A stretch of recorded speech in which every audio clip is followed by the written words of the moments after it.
कुछ लोग uncomfortable feel करते हैं जब अब्लीस, डेविल एंड डीमंस की बात की जाए, एंड अवॉइड करना पसंद करते हैं to be part of such studies and discussions. जबकि अपने दुश्मन का पता होना, उसके बारे में जानना काफ़ी ज़रूरी है, अदरवाइज उसका मुकाबला कैसे करेंगे। अपने इर्द गिर्द यकीनन हम देख सकते हैं कि अब्लीस किस तरह से दंदनाता फिरता है और किस तरह से उसने ज़िंदगियों को, रूहों को, चर्चिस को अपने टारगेट पे रखा हुआ है। आइए देखते हैं दूसरे तिमोथियस का खत, तीसरा बाब और उसकी 1 से 5 आयत तक। लेकिन ये जान रख कि आखिर जमाने में बुरे दिन आएंगे, क्योंकि आदमी खुदगर्ज, जरदोस्त, शेखीबाज, मगरूर, बदगो, माँ बाप के नाफरमान, नाशुक्र, नापाक, तबई मोहब्बत से खाली, संगदिल, तोहमत लगाने वाले, बेजब्त, तुंद मिजाज, नेकी के दुश्मन, दगाबाज, ढीठ, गुमंड करने वाले, खुदा की निस्बत ऐशो इशरत को ज्यादा दोस्त रखने वाले होंगे। वो दीनदारी की वजह तो रखेंगे, मगर उसके असर को कबूल न करेंगे। ऐसों से भी किनारा करना। हम देख सकते हैं कि किस तरह हम लोगों ने, कलीसियाओं ने इन सब चीज़ों को कबूल कर लिया हुआ है, जबकि हम मसीह का बदन हैं। हम में से बहुत से लोग वो सब कुछ कर रहे हैं जो बाइबल मुकद्दस की तालीम के मुताबिक नहीं है।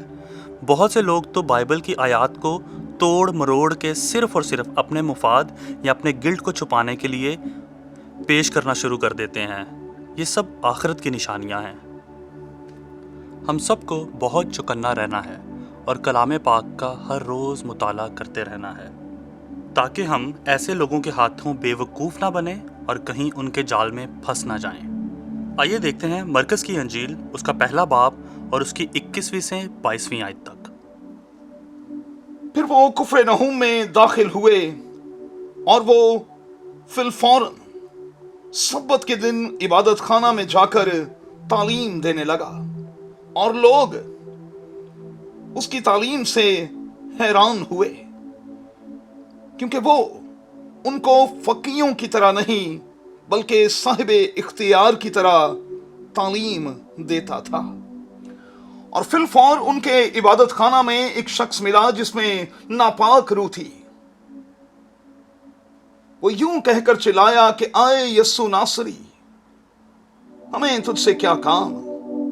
क्या तू हमको हलाक करने आया है? मैं जानता हूं कि तू कौन है, खुदा का कद्दूस है।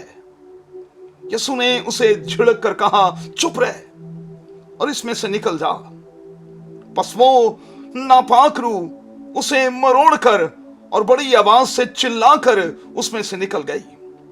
और सब लोग हैरान हुए और आपस में ये कहकर बहस करने लगे कि ये क्या है?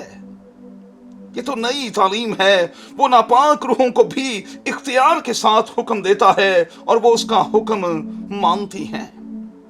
और फिलफौर उसकी शोहरत गलील की उस तमाम नवाही में हर जगह फैल गई।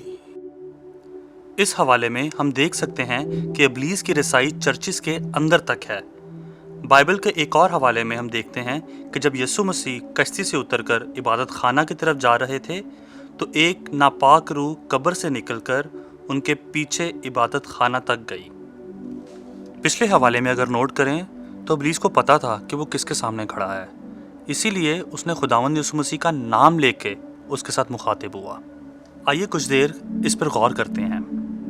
आपको क्या समझ आता है कि इब्लीस ने क्यों ये बात मजमे में कही कि यस्सु नासरी, तू यहाँ क्यों आया है? क्या तू हमें हलाक करने आया है? और इसके साथ साथ आइए एक और चीज़ पे गौर करते हैं। खुदावंद यीशु मसीह बेशक खुद तो ये कुदरत रखते हैं, लेकिन उन्होंने हमें भी ये इख्तियार बख्शा हुआ है। आइए देखते हैं लूका की अंजील 10वें बाब और उसकी 19वीं आयत पे। देखो, मैंने तुमको इख्तियार दिया कि सांपों और बिच्छुओं को कुचलो और दुश्मन की सारी कुदरत पर गालिब आओ, और तुमको हरगिज किसी चीज से जरर ना पहुंचेगा। اب سوال یہ پیدا ہوتا ہے کہ انسان ہوتے ہوئے ہم اس اختیار کو سنبھال پائے ہیں؟ بہتوں نے تو خود کو ابلیس کے حوالے کیا ہوا ہے، لیکن جو لوگ خداوند کے روح سے بھرے ہوئے ہوتے ہیں، یہ ناپاک روحیں انہیں بھی جانتی ہیں۔ اس کا بیان ہمیں ملتا ہے اعمال کی کتاب، اس کا 19واں باب اور اس کی 15ویں آیت۔ بری روح نے جواب میں ان سے کہا کہ یسوع کو تو میں جانتی ہوں اور پالوس سے بھی واقف ہوں، مگر تم کون ہو؟ سمجھ آتی ہے کہ ابلیس بہت ہی smart and sophisticated and knowledgeable چیز کا نام ہے، اینڈ چلاک تو وہ حد سے زیادہ ہے۔ وہ بھرا ہوا ہے ڈسیپشن سے، مینیپولیشن سے، and he is کننگ in nature, جو اچھوں کو راست بازی کے رستے سے بھٹکا لیتا ہے، اب چاہے وہ کوئی ڈیکن ہو، کوئی پاسٹر ہو، کوئی کوائر انچارج ہو یا بزنس مین ہو۔ ہمیں بہت محتاط رہنا ہے اور اس کی گندی چالوں کو سمجھنا ہے۔ جب ہم خدا کے ساتھ قائم نہیں رہ پاتے تو وہ غمگین ہوتا ہے، اور کلام پاک میں ہم پڑھ چکے ہیں کہ غیر اقوام کو وہ چن لیتا ہے اپنی خدمت کے لیے، جیسا کہ لکھا ہوا ہے اعمال کی کتاب اس کے 10ویں باب اور اس کی 34ویں آیت میں۔ پطرس نے زبان کھول کر کہا، اب مجھے پورا یقین ہو گیا کہ خدا کسی کا طرفدار نہیں۔ ابلیس کو کوئی فرق نہیں پڑتا ہم کس ڈینومینیشن سے تعلق رکھتے ہیں، کون سے چرچ جاتے ہیں، یا چرچ میں کیا پوزیشن ہے ہماری۔ These smart demons are operating in the body of Christ۔ Political correctness نے اور یہ مذہبی سیاسی لوگوں نے اپنی بھی اور ہماری آنکھیں بھی بند کر دی ہوئی ہیں۔ We need to wake up. It's time to open our eyes to see the truth۔ Romans chapter 15 verse 4 to 6 میں لکھا ہے، کیونکہ جتنی باتیں پہلے لکھی گئیں وہ ہماری تعلیم کے لیے لکھی گئیں، تاکہ صبر سے اور کتاب مقدس کی تسلی سے امید رکھیں، اور خدا صبر اور تسلی کا چشمہ تم کو یہ توفیق دے کہ یسوع مسیح کے مطابق آپس میں یک دل رہو، تاکہ تم یک دل اور یک زبان ہو کر ہمارے خداوند یسوع مسیح کے خدا اور باپ کی تمجید کرو۔ سب سے کمزور وہ مسیحی ہیں جو دعا نہیں کرتے، جو خدا کے کلام کا مطالعہ نہیں کرتے، کلام کی باتوں پہ ایمان نہیں رکھتے، جبکہ بائبل مقدس اینڈ خدا کا کلام روح کی تلوار ہے۔ آئیے دیکھتے ہیں افسیوں کا خط، اس کا 6واں باب اور اس کی 17ویں آیت۔ اور نجات کا خود اور روح کی تلوار جو خدا کا کلام ہے لے لو۔ With the word of God, اور اگر خدا ہے ہمارے ساتھ تو ہم یہ بیٹل اس کے ساتھ آسانی سے جیت سکتے ہیں۔ We need to arm our self consistently with the knowledge and word of God through intense study and meditation. پوری کائنات کی خلقت میں ہم انسان ایک ایسی کریشن ہے جو جسم، روح، جان، انٹیلیجنس، ایموشنز، یہ کمبینیشن ہمیں بہت یونیک بنا دیتے ہیں۔ یہ صرف انسان ہی ہے جو جسمانی اور روحانی دنیا سے تعلق رکھنے کی صلاحیت رکھتا ہے۔ اسپرٹ جو ہمیں خدا کے قریب رکھتا ہے، سول جو ہمیں وزڈم بخشتا ہے تاکہ ہم زندگی میں اچھے فیصلے لے سکیں، اور پھر جسم جو ایک اسپرٹ اینڈ سول کے بغیر مردہ ہے، but it's part of our existence.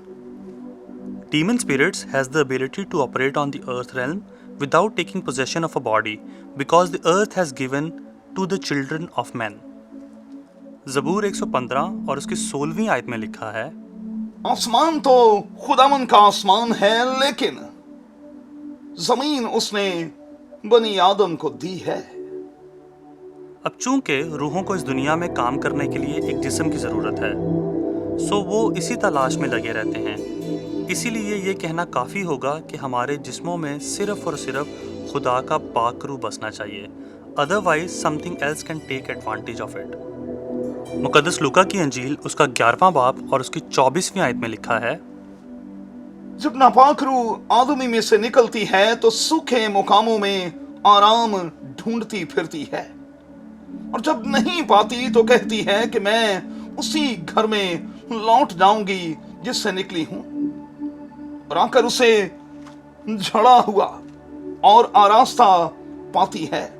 پھر جا کر اور 7 روحیں اپنے سے بری हमरा ले आती है और वो उस मुकाम में दाखिल होकर वहां बसती हैं और उस आदमी का पिछला हाल पहले से भी खराब हो जाता है। खुदावंद यीशु मसीह ने ये हकीकत कायम की कि खाली मकान होना किसी भी शख्स के मुफाद में नहीं है। नोटिस करें स्क्रिप्चर्स के इस हिस्से में कि ये अनक्लीन स्पिरिट्स का एक माइंडसेट है, प्लस उनकी मेमोरी और उसके साथ साथ एक स्ट्रेटजी है कि मैं तो वापस उस खाली मकान में जाऊंगी, लेकिन मैं अपने साथ साथ अपनी 7 कज़न्स को भी लेके जाऊंगी। आई मीन वाओ, क्या तो प्लानिंग एंड यूनिटी है। इसीलिए जब कोई पोजेस शख्स रिहाई पा जाता है तो उसके बाद 2 काम करना ज़रूर हैं। पहला कि अपने घर के दरवाज़ों को बंद रखे, एंड दूसरा अपने जिस्म के इर्द गिर्द खुदावंद यीशु मसीह के लहू की बूंद लगाए और रूल कुद्दस को अंदर दाखिल होने का मौका दे। याद रखिए, पाक रूह अंदर होगा तो बदरूह अंदर नहीं आ पाएगी। ये नापाक रूहों को एक जिस्म की ज़रूरत है और तब तक सुकून नहीं करती जब तक एक खाली घर ना मिल जाए। I think it's needless to say now कि हमें अपने जिस्मों और बदनों को हमेशा किस रूह को घर करने का मौका देना है। आपको याद होगा वो वाक़या जब खुदावंद यीशु मसीह ने एक पोसेस्ड आदमी को शिफा दी जिसमें लश्कर था, और वो लश्कर खुदावंद यीशु मसीह ने सूरों के गौल में भेज दिया। और अब हम ये जान चुके हैं कि ऐसा खुदावंद यीशु मसीह ने क्यों किया। इन अदर वर्ड्स, जब पाक रूह हमारे अंदर होता है तो we are on the safe side. कुलसियों के ख़त में दर्ज है कि खुदावंद के कलाम को कसरत से अपने दिलों में और अपने अंदर बसने दो, तभी हमारी ज़िंदगियाँ खुशहाल होंगी, मीनिंगफुल रहेंगी और हमेशा फ्लॉरिश करती रहेंगी। अपना बहुत ख्याल रखें। खुदावंद आपके साथ हो। आमीन।